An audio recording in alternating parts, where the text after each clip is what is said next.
Assalamualaikum warahmatullahi wabarakatuh. Untuk pertemuan kali ini saya akan menjelaskan berkaitan dengan penentuan harga transfer. Nah, maksud dari harga transfer di sini adalah nilai produk atau jasa yang dipertukarkan atau diperjualbelikan antar pusat pertanggungjawaban di dalam perusahaan.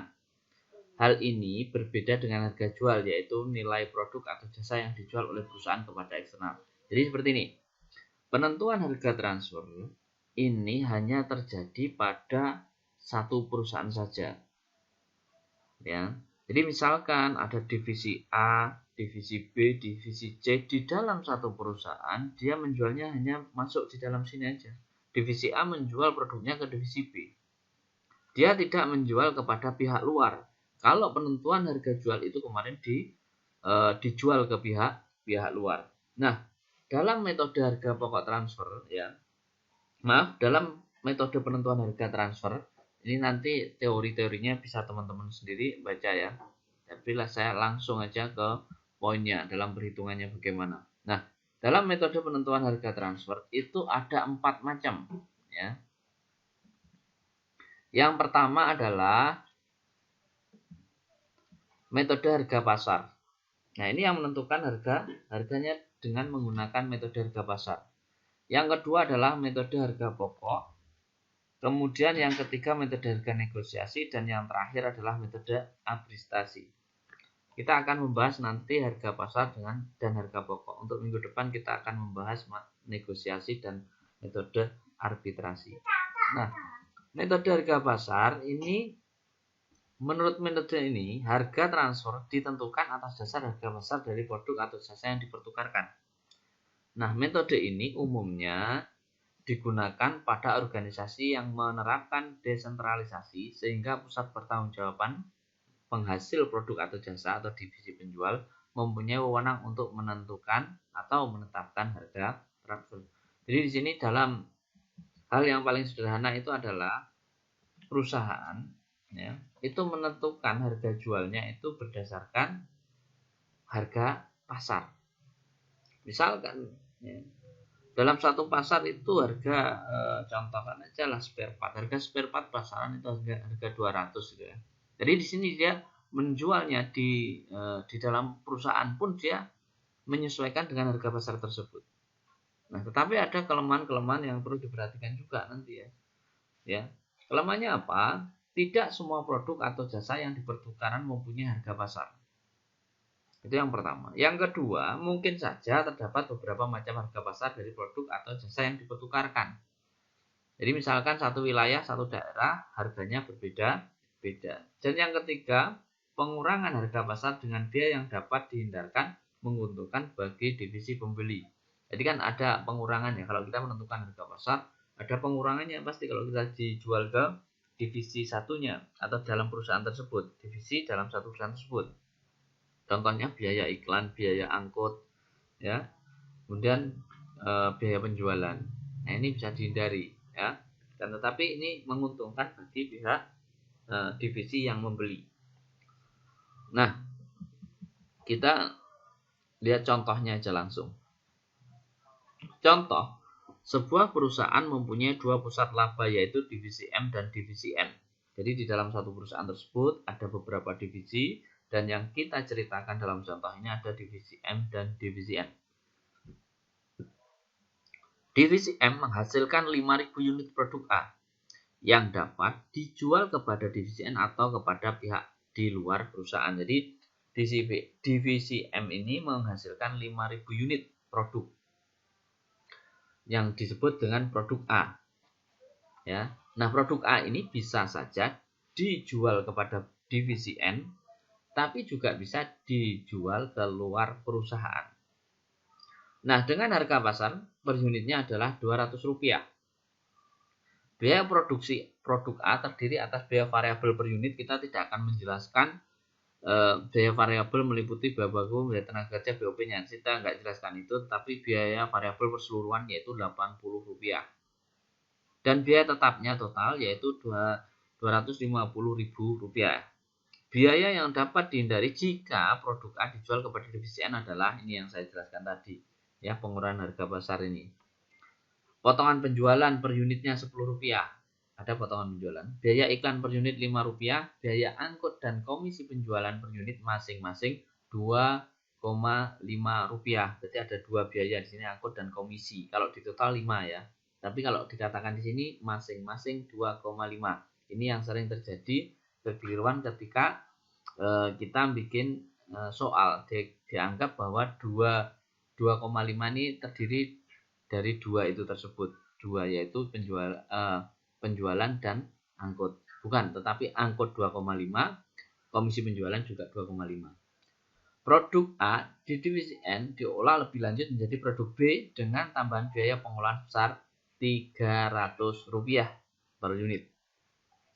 Kemudian produk B laku dijual dengan harga Rp700 per unit dan biaya penjualan Rp50 per unit.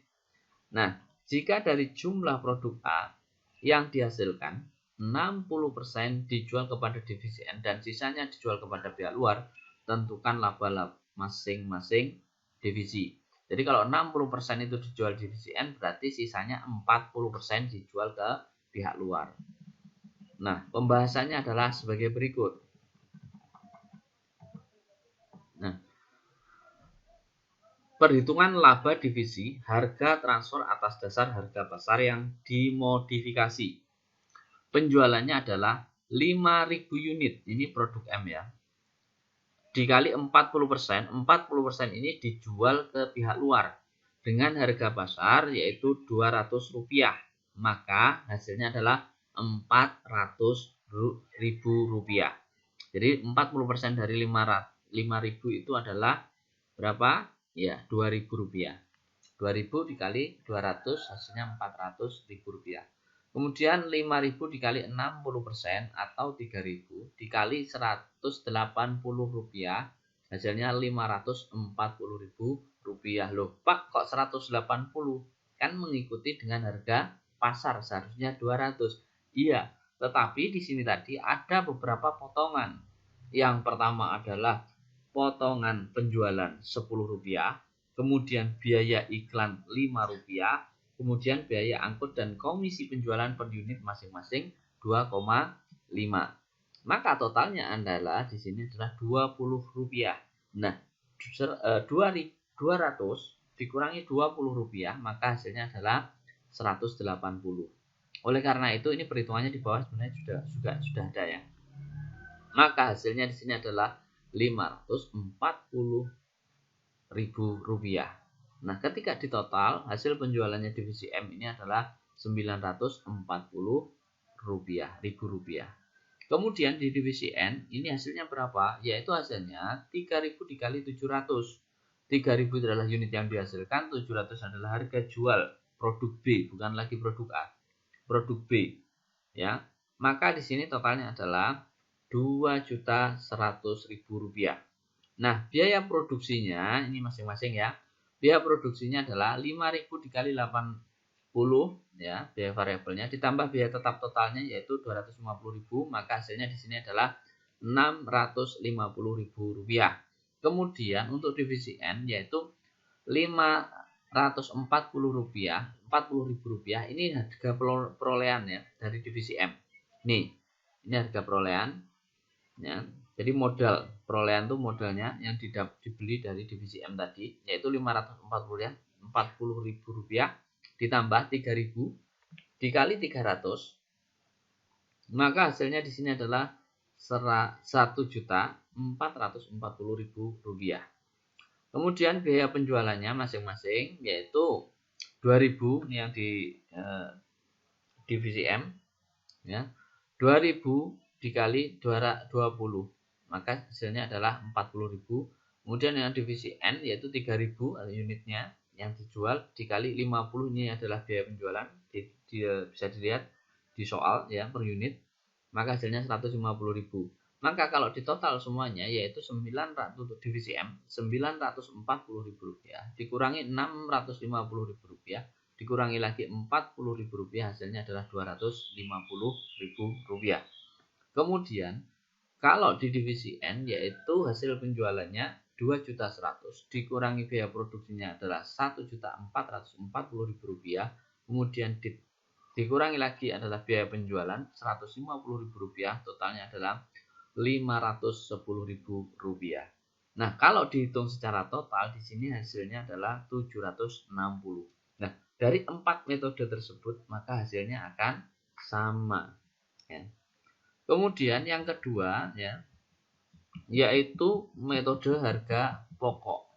Nah, menurut metode ini harga transfer ditentukan atas dasar harga pokok produksi dari produk atau jasa yang dipertukarkan. Metode ini umumnya digunakan untuk jenis produk atau jasa yang bersifat khusus atau tidak dihasilkan oleh pihak eksternal perusahaan. Di samping itu, metode harga pokok ini digunakan jika satu, produk atau jasa yang dipertukarkan tidak mempunyai harga pasar. Jadi di sini ini fungsi dengan menggunakan harga pokok ini ketika suatu produk tersebut biasanya nggak ada harga pasarnya. Ya, apakah ada? Ada memang. Ada beberapa produk yang memang tidak ada harga pasarnya. Kemudian dua, terdapat beberapa macam harga pasar dari produk atau jasa yang dipertukarkan. Nah, ini juga terlalu banyak harga pasar yang dipertukarkan. Di sini perusahaan bingung gitu. Mau menentukan harga pasar itu harga pasar yang bagaimana? Ya. Dan yang seperti apa? Makanya pihak perusahaan dia lebih baik menggunakan metode harga pokok.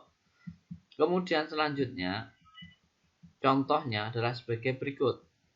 Nah, ini tetap sama ya, dengan menggunakan data sebelumnya, misalnya harga transfer ditentukan sebesar harga pokok ditambah dengan laba 30% dari harga pokok. Hitunglah laba setiap divisi. Perhitungan laba divisi harga transfer atas dasar harga pokok penuh ditambah laba. Nah, perolahannya adalah sebagai berikut. Untuk penjualan, kalau ini tetap yang atas sama ya, 2000 dikali 200, ini adalah menggunakan harga pasar untuk dijual keluar, bukan harga pasar, maaf. Yang dijual keluar dengan harga Rp200, sama dengan yang di atas tadi. Ini. Jadi 2000 kali 200 yaitu Rp400.000. Kemudian ini yang menggunakan atas dasar harga pokok ya. 3000 dikali Rp169.000, maka hasilnya Rp507.000. Nah, 169 inilah yang disebut dengan harga pokok. Ada metodenya. Ini caranya perhitungan ya. Sebelum saya lanjutkan, ada perhitungannya ya. Yang pertama yaitu perhitungan harga transfer sebagai berikut. Nih. Nah, bentar. Nah, untuk biaya produksi variabel per unitnya adalah Rp80. Dari mana Pak? Ini dari soal ya. Kemudian biaya tetap per unitnya. Untuk biaya tetap per unitnya adalah Rp250.000. Ini biaya total tetap ya, total dibagi 5.000 karena unit yang diproduksi adalah 5.000, maka hasilnya adalah Rp50. Nah, maka diperoleh harga pokok penuh per unitnya adalah 130, di mana 80 ditambah 50. Ya kan? Kemudian ini laba yang dikehendaki itu adalah 30%. Ya, 30% dari mana? Dari 130, maka totalnya adalah Rp39. Maka harga transfernya per unit adalah 169. Nah, ini sama. Ya. Di sini totalnya 169. Maka hasilnya adalah 507.000. Ini sudah ya. Oke, nah ini kemudian di total semuanya, maka hasilnya di divisi M adalah Rp907.000. Kemudian divisi N yaitu 3.000 dikali 700, tetap sama ya, Rp2.100.000. Untuk biaya produksinya juga tetap sama, yaitu 5.000 dikali 80 ditambah 250.000, Rp650.000. Kemudian biaya produksinya ini kata kuncinya ya, ini sama, ini harga perolehannya ya, Rp507.000 ditambah 3.000 dikali 300 rupiah, maka hasilnya adalah Rp1.407.000. Untuk biaya penjualannya yaitu 2.000 kali 200 tetap sama 40.000. Untuk divisi N adalah 3.000 dikali 50, hasilnya 150. Nah, untuk divisi M labanya diperoleh adalah Rp907.000 dikurangi Rp650.000 dan dikurangi Rp40.000, hasilnya adalah Rp217.000. Kemudian divisi N adalah hasil penjualannya 2.100.000 dikurangi biaya produksi sebesar Rp1.407.000 dan dikurangi biaya penjualan Rp150.000, maka hasilnya Rp543.000. Kalau di total kedua-duanya adalah Rp760.000. Nah, dari sini bisa ketahui ternyata hasil dari harga yang di atas yaitu harga pasar, ya, dan juga metode harga pokok ini hasilnya tetap sama. Dari keempat nanti tetap sama hasilnya. Kalau di total divisi M sama divisi N itu adalah 760. Kalau berbeda berarti penyelesaiannya ada yang keliru. Oke, untuk sementara itu saja yang dapat saya sampaikan. Minggu depan insya Allah saya akan lanjutkan dengan metode negosiasi dan arbitrasi. Untuk soal latihannya insya Allah nanti malam ya saya akan bisa sampaikan, karena hari ini saya agak repot belum bisa membuat soal. Apabila ada salah kata saya mohon maaf. Assalamualaikum warahmatullahi wabarakatuh.